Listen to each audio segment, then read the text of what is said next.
y'all, it's Joe with Cockeyed Homestead. It's the holidays, as if you didn't know.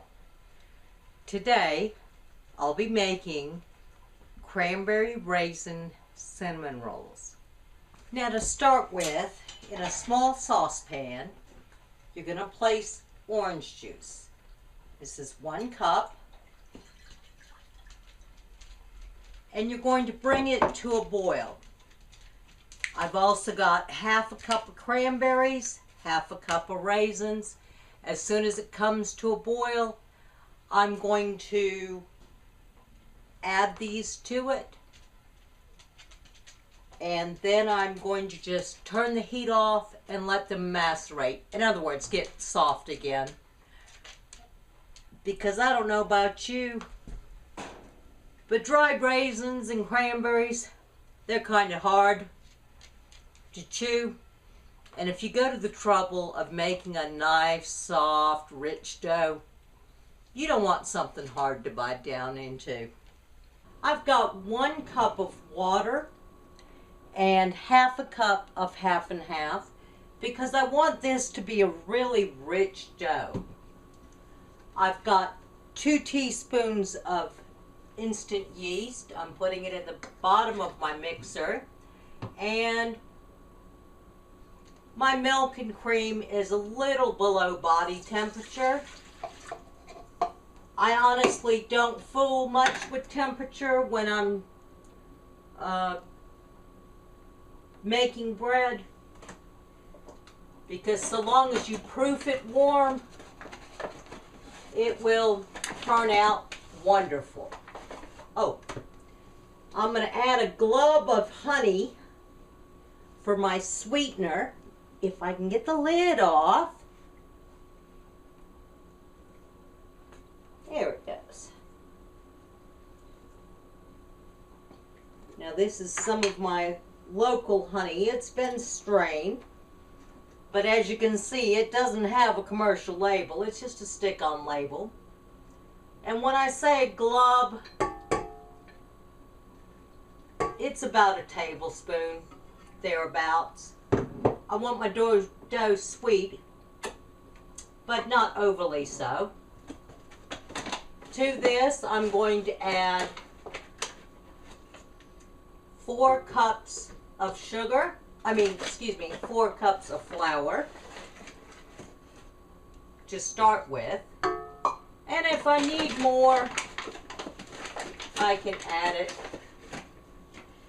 Baking is a science, so measurements are fairly important, but some of it is just seat of your pants. Okay, I've got 1/2 teaspoon of cinnamon, because we are making cinnamon rolls.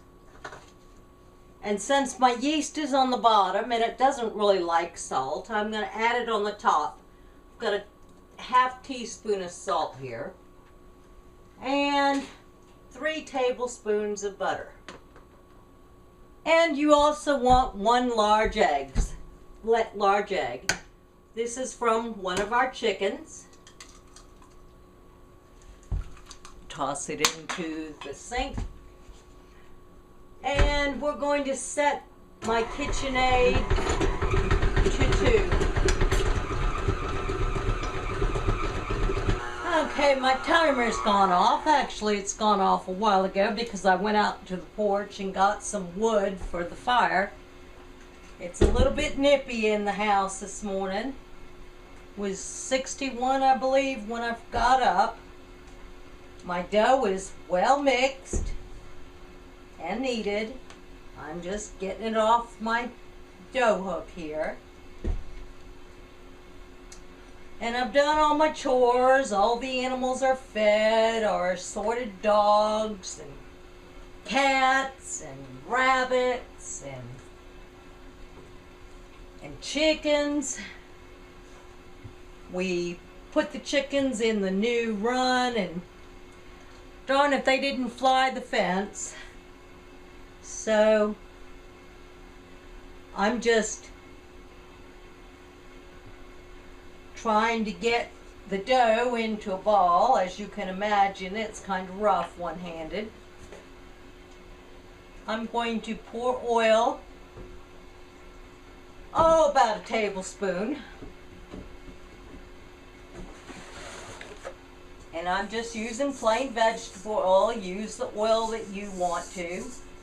I don't want any extra flavors in here, so I don't usually use olive oil. Take my dough hook off here, and I'm just going to plop this down into the oil, flip it over so the oil's on top, grab myself a kitchen towel, cover it, and I think I'm going to move it over by the wood fire so it'll get a little bit more temperature. I've got a, well, come on loose, bowl. There it goes. Got a 6-hour drive ahead of me today. I'm going home for Thanksgiving. Mel decided she didn't want to go, so she's going to be spending some quiet time here. This weekend she'll get together with her family. But I'll be back by then. So we've been here together 7 months. She could use a little break from me. I punched it down. Or actually, I just folded it over itself. I didn't beat it up because, it didn't do anything to me. It's still warm. And I've got my counter floured. A lot of people do it on a board, but I just don't bother. I did wipe down my counter with bleach and all that good stuff before. And Mel got her coffee, her hot tea. But I'm just spreading it out with my hand as far as it'll go. Got little brown specks in it with the cinnamon and all.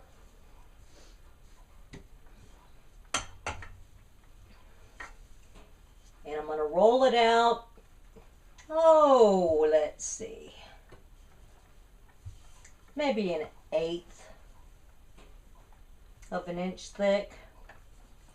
Because I want to be able to have all my goodies in the roll.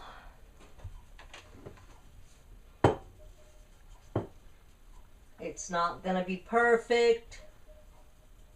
I don't know why you expect anything to be perfect with this homestead. But it's about, 14 by 8 maybe. Let's see real quick. Yeah, 14 by 8. I took a couple tablespoons of melted butter. I'm going to spread it on here very liberally. In fact, I'm just going to pour most of it onto the center here. Leave myself about a tablespoon for later on. And just spread it out so I get all that butter goodness. We don't use margarine in this house. We use butter. Now, I'm going to take about a cup and a third of brown sugar. And if you're still buying brown sugar in the store, my question to you is why? We make our own brown sugar here on the homestead. Half a cup of molasses, sulfured or unsulfured, your choice, to about 5 pounds of sugar. Mix it up really well until it's even. And if you want dark brown sugar, you just add more molasses. Okay, my timer's gone off. The dough has doubled. I punched it down. Or actually, I just folded it over itself. I didn't beat it up because, oh, it didn't do anything to me. It's still warm. And I've got my counter floured. A lot of people do it on a board, but I just don't bother. I did wipe down my counter with bleach and all that good stuff before. And Mel got her coffee, her hot tea.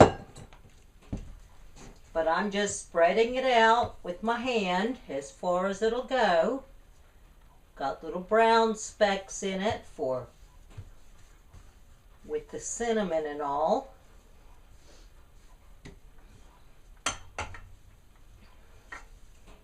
And I'm going to roll it out.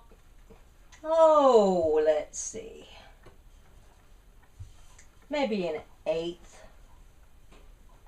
of an inch thick. Because I want to be able to have all my goodies in the roll.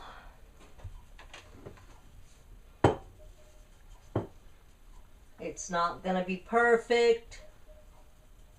I don't know why you expect anything to be perfect with this homestead. But it's about, 14 by 8 maybe. Let's see real quick. Yeah, 14 by 8. I took a couple tablespoons of melted butter. I'm going to spread it on here very liberally. In fact, I'm just going to pour most of it onto the center here. Leave myself about a tablespoon for later on. And just spread it out so I get all that butter goodness. We don't use margarine in this house. We use butter.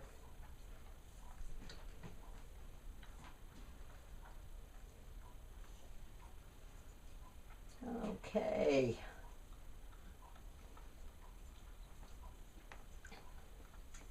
Now, I'm going to take about a cup and a third of brown sugar. And if you're still buying brown sugar in the store, my question to you is why? We make our own brown sugar here on the homestead. It's half a cup of molasses, sulfured or unsulfured, your choice, to about 5 pounds of sugar. Mix it up really well until it's even. And if you want dark brown sugar, you just add more molasses. But I'm trying to get an even coating of brown sugar. I'm leaving myself 1/2 inch at the top. So when I roll it, it will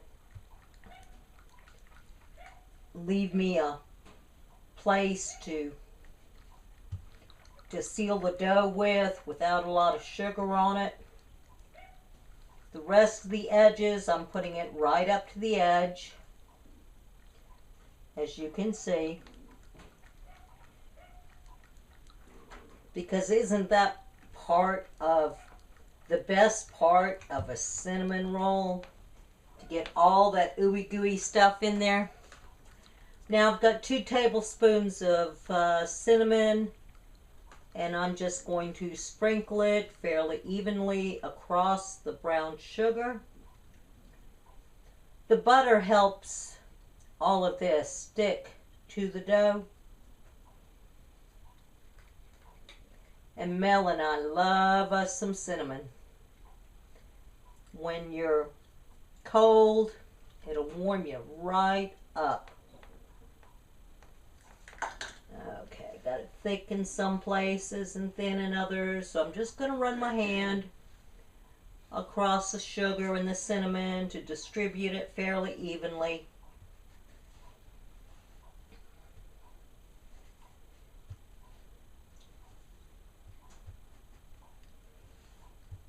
Now for the good part. Do you remember those raisins and cranberries that I boiled with or macerated with orange juice? Here they are, folks, all nice and plump and soft. And we're going to spread that cup of goodies all over so that you get some in every bite.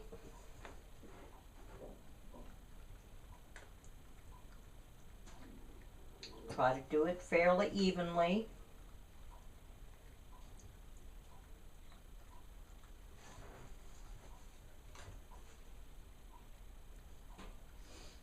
Don't forget your edges, because you don't want to bite without some of this fruity goodness in there.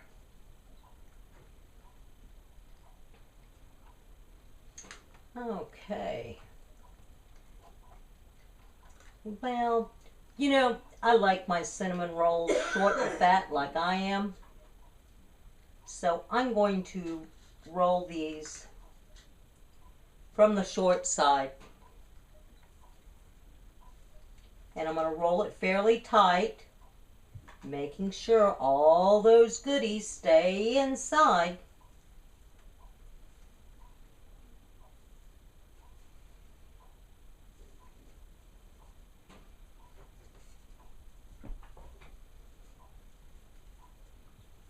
I was going to roll it the long way and make more, but I just love short, fat cinnamon rolls that are nice and thick and ooey gooey.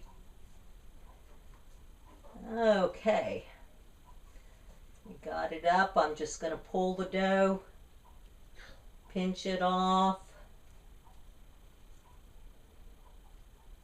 to seal it. Now in the old days, I'm just going to tuck that in and fold it over so all of it stays inside. In the old days, I used to use dental floss to cut my rolls with. But now that I'm one-handed, can't really do that anymore. Okay, I'm just going to pinch up this other end real good to keep all the good stuff inside. Turn it a little bit so I can see.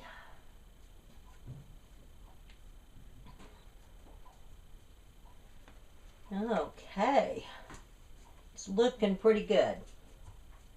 Now if you've ever watched how to make cinnamon rolls, you know you cut it in the middle,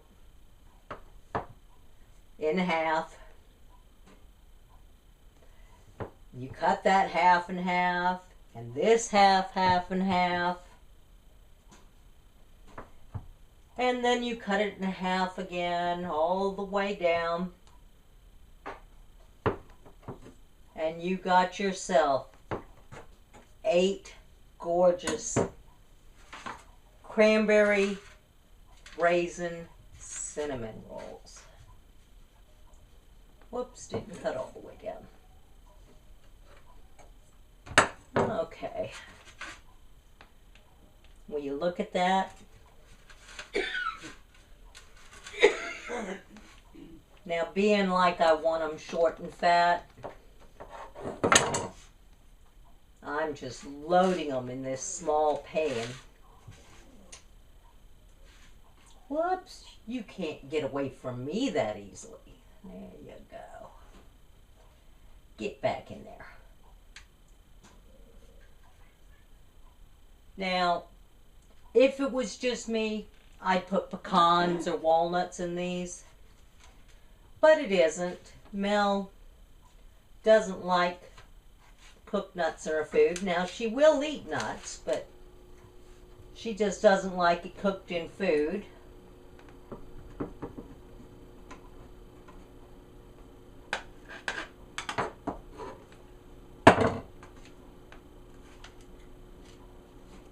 There we go. 8 gorgeous servings. Well, that one's kind of lean in fruit and stuff, so that'll be mine. But now I'll just put a tea towel over it, or this is a terry cloth towel. Oops, I forgot one thing. You want to brush the top of these with some butter. Just a little bit, not a whole lot. Mainly to keep the towel from sticking.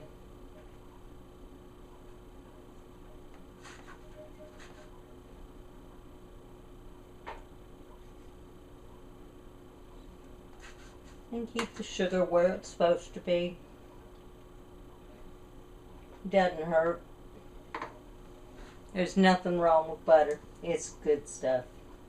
Cover it with a towel. And I'm going to set it on top of my stove. Okay. My rolls have sat for 30 minutes. As you can see, they are now above the pan. I've got the melted shortening here. And just brush all the places I didn't brush before. If I didn't mention it, this is a greased pan. I buttered it. So if it sounds like a lot of butter, really it isn't. It's 1 stick of butter all together.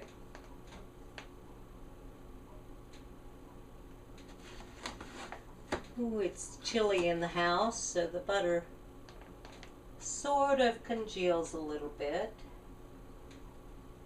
It's not quite as runny as it was before. It just sort of sticks onto my brush like a good tempera paint. But it allows the butter to get in all those nooks and crannies and just gives it a richer flavor.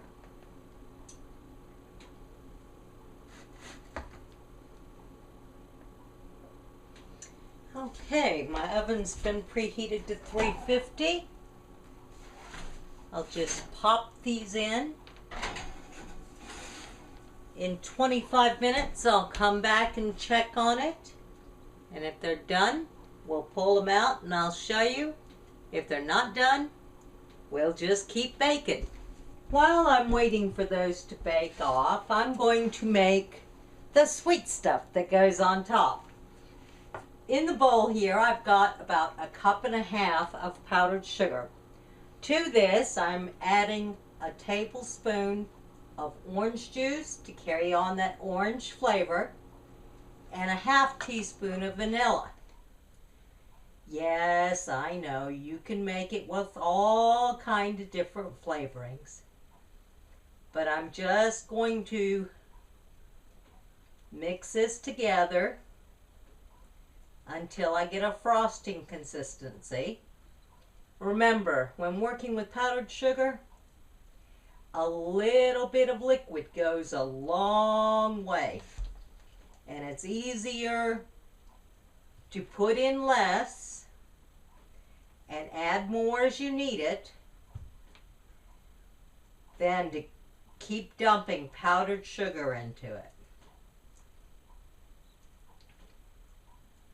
But I'm just going to whip this up, or actually just sit here and stir this up until there's no lumps.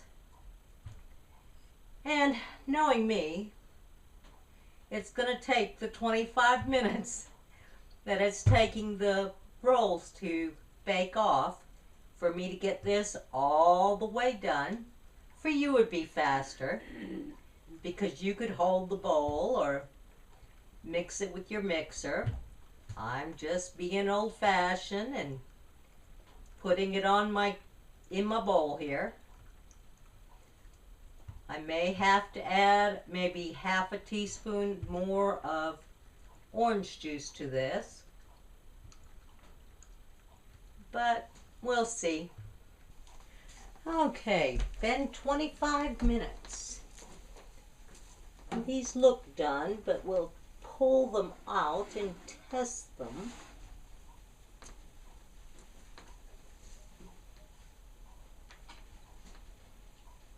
And if you see a bunch of smoke, it's only something that I had cooked previously, burning off the bottom of the stove. Wow, they look done. The bread sounds hollow, except for the middle. So we'll pop them back in the oven for 5 more minutes. Okay, 5 minutes more was all it took. When I pulled it apart before, I could see a bit of dough. That is all gone. I've got a nice hollow sound to the rolls. Got some more melted butter. I'm just going to brush the top because we want these a little soft. And if you leave them cool in the air, they'll just stay hard. But by brushing it with butter, it locks in the steam that's releasing from the rolls, and they stay soft. Neat little trick.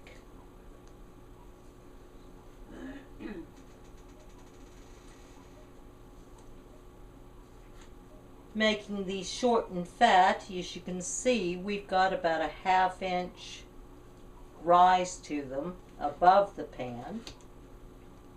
But that's okay. It's more yummy for the tummy. My daughter's called from home and says, "Are you coming?" And I said, "Yes, I'll be there about dinner time." And she says, "Okay." I told her what I was doing, and she says, "Oh, bring me one." On second thought, bring me 2. And I says, "I only made a little bit for Mel to have while I was gone, and maybe 1 to test for the camera." And she says, "Well, then make them when you come in." And so I went through the list of ingredients to make sure she had them. And she does. So guess what I'll be doing at her house? Or should I say my house, because this is my pastry chef daughter, and she is living in my house, my old house. There we go. We're going to let these sit for about 5 minutes and cool down. Just a tad. And then we'll put some of this icing I made. And it's been exposed to air, but as you can see, it's thick and kind of runny like I wanted it. I did end up adding a 1/2 teaspoon of orange juice to it. It's going to depend on the humidity. And right now, here in North Georgia, it's 35 degrees outside. We've got the wood fire going, and even though we've got a pot of water on the wood stove, it's still kind of dry in here. But it's nice and warm and toasty. As luck would have it, the battery died, so The 5 minutes were up and I started spreading the icing on top. Mel's getting her finger in stuff. But I got a better job for you. Grab a quick saucer here.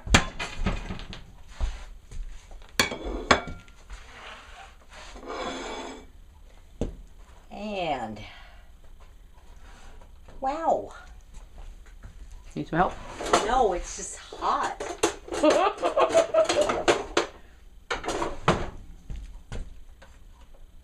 I stuck my finger down beside the pan and the biscuit, the roll.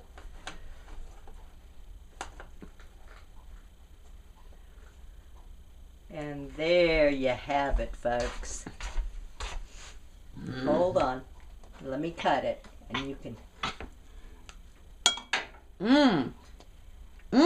That's good. Now can I go to the Golden Isles? Yes. You may. You've got cubed pork. Oh, yeah, there's our good. This has been Joe with the Cockeyed Homestead with my cinnamon, raisin, and cranberry breakfast muffins. Y'all have a blessed day.